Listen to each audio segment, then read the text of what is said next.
Здравствуйте. Вечерний эфир на ТНВ продолжает программа «Вызов-112», в студии Матвей Опросин.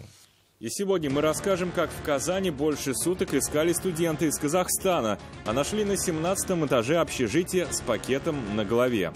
Он закрылся, никто не обратил внимания. Полторы суток он там пробежал. Покажем, как в Нижнекамске молодой водитель не вписался в круговое движение и ушел в кому. Невнимательность, неправильные действия, переоценка своих возможностей, излишняя самоуверенность приводит к трагедии на дороге. Также в этом выпуске, кто обманул пенсионеров и лишил их 4 миллионов рублей. Пожилые люди это были? Да, пожилые люди. И детективная история о краже часов стоимостью 500 000. Все это прямо сейчас. Бездыханное тело 17-летнего парня обнаружили в одном из студенческих общежитий на улице Читаева в Казани. На место вызвали полицейских и следователей. По словам очевидцев, молодой человек закрылся на кухне и никому не открывал. Вскрыв дверь, увидели страшную картину. На место отправилась Нафиса Минязова. Велено вас за пределы забора вывести. Пока без комментариев. Пока там есть следственный комитет. После произошедшего в общежитии усилили меры безопасности. Журналистов за порог не пустили. Перед нами к месту происшествия приехали полицейские и криминалисты. Как рассказали очевидцы, парня потеряли из виду сутки назад. Нашли в кухонной комнате на 17-м этаже. Он закрылся, никто не обратил внимания. Полторы суток он там пробежал. Просто заявку написали, что это самое, что там дверь не отпирается. Открывают, там картина такая. С Казахстана он иностранец. За дверью скрывалась страшная тайна, говорят очевидцы. 17-летний парень не подавал признаков жизни. На голове у него был полиэтиленовый пакет, рядом лежал телефон. Предсмертной записки не обнаружили. Средства мобильной связи изъяли следователи. Он отравился, газовый баллон, в общем, занялся, видимо, шлангом и пакет на голове и задохнулся. Студенты говорят, это могла быть передозировка. Однако таких опасных шалостях среди молодежи они ни разу не слышали и предположили, что он сознательно мог уйти из жизни. Без понятия вообще. Нет. Мы об этом впервые слышим. Вероятнее всего, тело будет направлено на экспертизу. Следователям предстоит установить, носит ли история криминальный характер или студент пошел на отчаянный шаг сам. После проведения всех проверок будет принято процессуальное решение. Нафиса Минязова, Альбина Минаева, Вызов-112.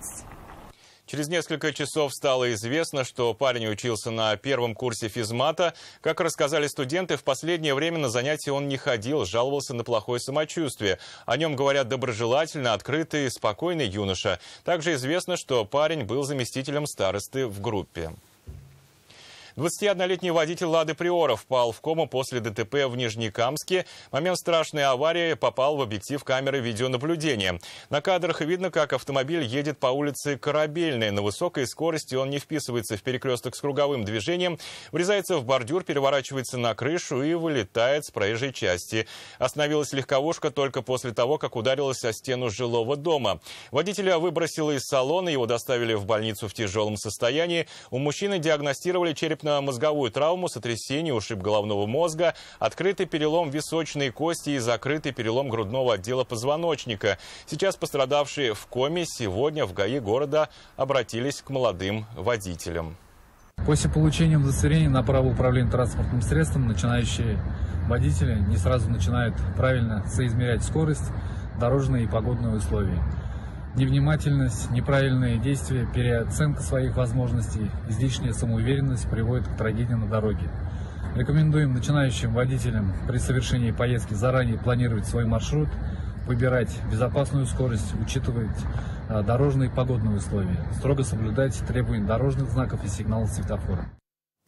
22-летнего курьера, который работал на мошенников, задержали казанские полицейские. Он забрал у пенсионеров 4 миллиона рублей. Адреса давали работодатели, парень выезжал по ним и забирал деньги у пожилых жертв обмана. Затем переводил средства на счета злоумышленников. Вы связывались с мошенниками? Сообщение, чат.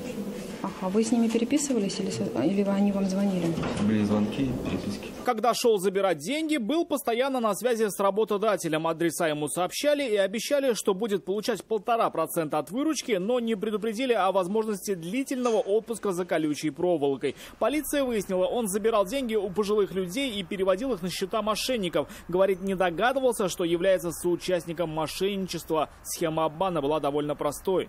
Выяснилось, что потерпевшим через мессенджер поступило несколько звонков якобы от сотрудников правоохранительных органов и кредитно-финансовых учреждений. Звонившие убедили жителей города, что их сбережения на счетах находятся под угрозой, и их необходимо перевести на безопасный счет. Действуя по указанию звонивших, потерпевшие передали денежные средства подъехавшему курьеру. Пожилые люди это были? Да, были в основном пожилые люди. Как они передавали? На улице.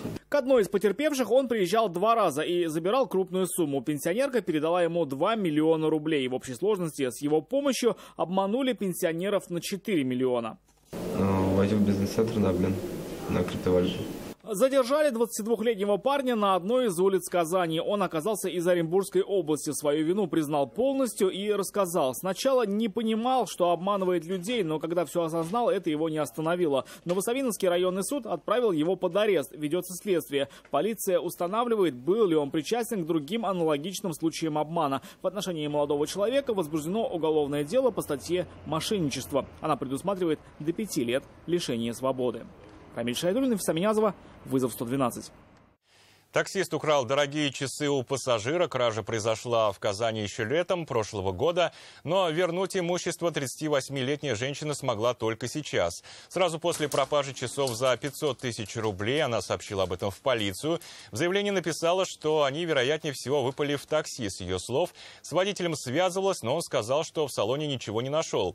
Оперативники на сайте бесплатных объявлений обнаружили имущество женщины, которое продавалось за 250 тысяч рублей.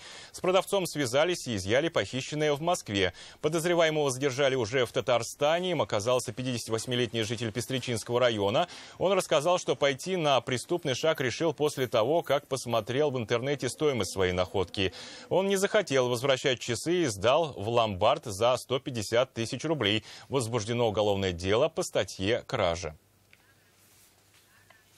62-летний мужчина пострадал, попав под колеса иномарки в Казани. Kia Rio сбила его на пешеходном переходе на улице Краснококшайская. Со слов водителя, нетрезвый пешеход появился на проезжей части неожиданно, поэтому нажать на педаль тормоза он не успел. В сознании был? Не хотел ехать. Водитель Kia Rio рассказал, ехал по улице Краснококшайская. На пешеходном переходе без светофоров неожиданно для него появился шатающийся мужчина. Среагировать и затормозить водитель не успел и сбил пешехода. Тот повалился на капот и упал на землю. Я даже не заметил, как попался. Сильно говорю, может, он даже прыгнул на машину, не знаю. Он выпивший, да. Пострадавший не вставал. Испугавшись за его жизнь, на место вызвали медиков. Однако, увидев фельдшеров, мужчина очнулся и попросил не забирать его в больницу. Но его все же госпитализировали. Врачи диагностировали сотрясение головного мозга. После оказания помощи пострадавший смог уйти домой. Водитель тем временем остался на месте ДТП для оформления. Виновным, скорее всего, признают владельцы иномарки. Он не уступил пешеходу на зебре. Алия Хайрудинова, Нафиса Минязова, Анвар Шерифуллин, вызов 112. И это все, о чем сегодня мы успели вам рассказать. Обо всех происшествиях вы можете сообщать нам по телефону 570 50 50. До встречи и не бросайте вызов судьбе, вдруг она его примет.